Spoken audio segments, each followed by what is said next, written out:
If you edit your own videos, I highly recommend you learn this and implement this in your own editing.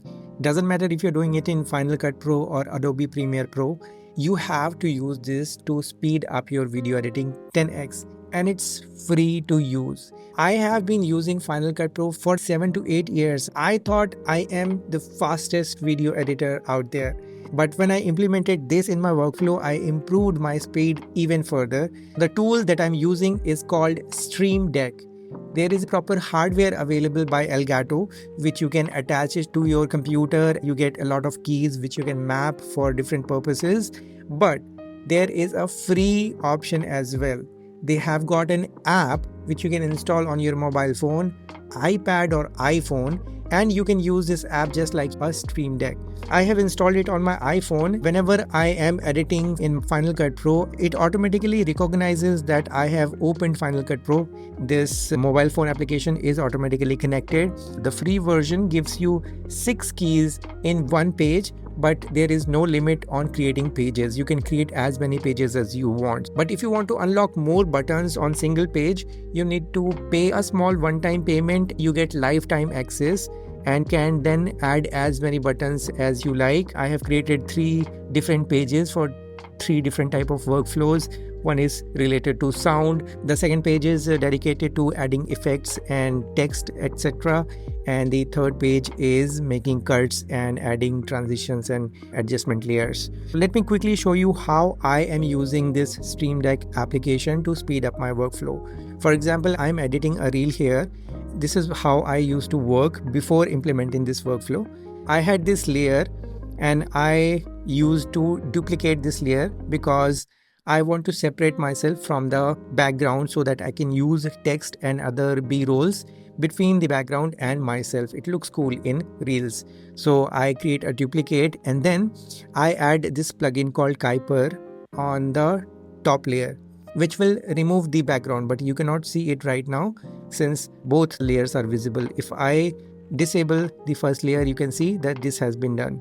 So there are 3 steps involved: duplicating this clip, bringing it on top of the existing clip, and then adding Kuiper. Now what I do is, suppose I have this single clip. I have mapped everything in one key. When I press here, and this automatically gets created.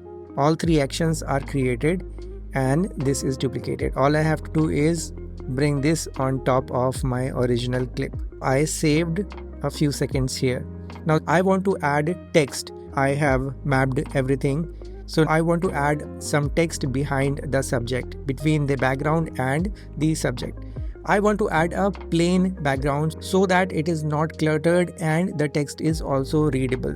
It used to take me 2 to 3 steps, which I have mapped on a single button. So if I tap on this text on BG, I have these 2 actions. Now I can bring them down below this second clip and you can see that the background is behind, and this all is done in just one tap on this button in Stream Deck mobile app. Now you can see that the background I used is bleeding, so I will create a compound clip, then I will crop it from below. If I crop it from bottom, this issue can be solved and I can keep it like this. Sometimes I don't want to add a background. I just want to blur the background and add text. I have mapped a key called text on blur. I'll simply tap it and you can see that 2 actions are performed. Background is blurred and there is text, which is quite readable. If I disable the blur, the text is not that readable. We need blur to make the text visible and readable. If I have to do it manually, I will have to perform 2 tasks, but using this application, I have mapped into a single one. Now comes the question how to do it. So I will quickly show you how I am doing it. This is pretty basic. If you're using Mac computer, make sure you download the Mac application, and for Windows, download the Windows application. Since I've got Mac and we are talking about Final Cut Pro, we will be downloading this software. On your iPhone, in the App Store, you can search for Stream Deck Mobile and install it. On your iPhone and on your computer, it looks like this. These are the custom icons which I have created in Canva. It's pretty easy to create. We'll talk about that in the later part of this video. Now let me just get straight to the point. In Stream Deck, you can create profiles and as many profiles as you want. Click on edit profile, rename it and select the application you want to use it with. Final Cut Pro is my default profile, but I can also keep it Final Cut Pro. I can search for it, and if it is not in the list, click on others, and then the application window will open, which is opened in my extended monitor. So I can select Final Cut Pro or any other application with which I want to use Stream Deck. Like Descript is not my default profile, but I have selected this Descript application. What it does is, whenever this application is opened, Stream Deck will automatically switch the mobile app so that you can use the keys you have set up for this specific application. It is pretty cool that you can use Stream Deck Mobile for different applications. This is an empty page where you get 6 icons. You can highlight any of the buttons and then drag the action from the right hand side. Let me give you a simple example. I will search for hotkey and then drag hotkey to this button. Now we get some options at the bottom where we can select the title and assign a hotkey. You can click here and assign any type of keyboard shortcut to this button. You must already be using the blade shortcut, which is B. There are many other keyboard shortcuts. My suggestion would be to use complex keyboard shortcuts which you have difficulty memorizing. For example, expand audio. I always have a difficulty memorizing the expand audio keyboard shortcut.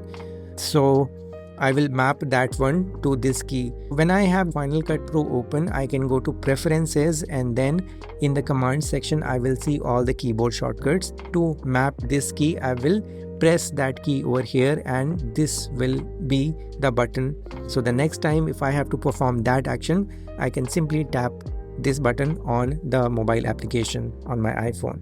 Similarly, you can add multiple actions. For example, if I drag and drop multiple actions, we can add as many actions as we want. I can add one keyboard shortcut, and after that I can add a delay of 1 second and I can add another shortcuts. So for example, if you have to do something in a sequence, like adding an adjustment layer, then adding a color effect, or maybe adding a blur effect and then adding a title. This is what I usually do. I add a blur effect or a background and then I add a text. I can map all those actions into one, and that is how I have created all these pages. All these pages have got buttons which have got multiple actions. So 2 steps, 3 steps can be performed by pressing this button on the mobile. Pretty cool. Final Cut Pro does not natively offer keyboard shortcuts for adding other things like text effects, video effects, or even audio effects. There is an application you can install on your MacBook called Command Post. It scans all the text effects, all the video effects, audio effects, transitions, basically everything that you have installed in Final Cut Pro. It will scan all of those effects and will give you a easy spotlight search which you can use by pressing Command Control Option Space. But this application also lets you assign keyboard shortcuts to individual video effects, transitions, etc. You can go to the control surface and then click on keyboard. In the keyboard section, you can assign keyboard shortcut to any text effect over here. Once that shortcut is assigned to a specific effect, you can use that keyboard shortcut to add effect to your timeline. The cool part is that you can use Stream Deck to map these keyboard shortcuts to any key so that you can add these complex effects to your timeline even though it is not natively available inside Final Cut Pro, but Command Post will let you do that. You can assign these custom keyboard shortcuts to Stream Deck key. Now, one thing to remember is that this application along with Stream Deck need to be running in the background when you are editing video inside Final Cut Pro. Sometimes you might forget launching it. Now there is an option in both Stream Deck and Command Post that you can launch these applications when you start your MacBook. But I think it's a waste of resources because not every time you will be editing videos when you boot up your MacBook computer. So I have created a custom application which will look for whether the Final Cut Pro is opened or not. If it finds that Final Cut Pro is open, then it will launch these two applications automatically. And when you quit Final Cut Pro, that application will also quit both these applications. So there will be no strain on your computer when you are not editing videos. I know it looks a bit overwhelming, but trust me, set aside half an hour and set this up and you will thank me later for saving so much of your time. I have created a dedicated video about how you can create that custom application which will let you open these two applications automatically, or any application for that matter. Command Post is such a great application that it requires a dedicated video of itself, which I will soon be making on the channel, or perhaps it is already live on the channel. So subscribe and search for that video if you want to know about how you can utilize Command Post in boosting your video editing speed. Once you have mapped everything, you can go here and set an icon. There are icons in the Stream Deck library. These are the icons. You can choose any one from this that describes what this specific button will do. So there are a lot of options inside. You can create icons using the Elgato website also. It's a simple interface, but I did not like it. I used Canva and I have actually created a template for future also. So if I have to add more buttons, then I can go back to that template and create as many icons as I want. I would suggest this to you as well. The coolest thing about this application is that it's absolutely free to use. In the free version, you get 6 buttons on one page and you can create as many pages as you want. But if you want to unlock more buttons, you can upgrade to the Pro version. They also have got a lifetime access by paying a nominal amount. So you get to customize up to 64 keys on the same page, which I think is a bit of overkill, but there's that. You get more options, you can customize your own keyboard layout. So that's it in this video. I hope you find this useful, and I'm sure you will definitely improve your video editing speed if you implement this in your workflow, because it is going to cost you absolutely nothing.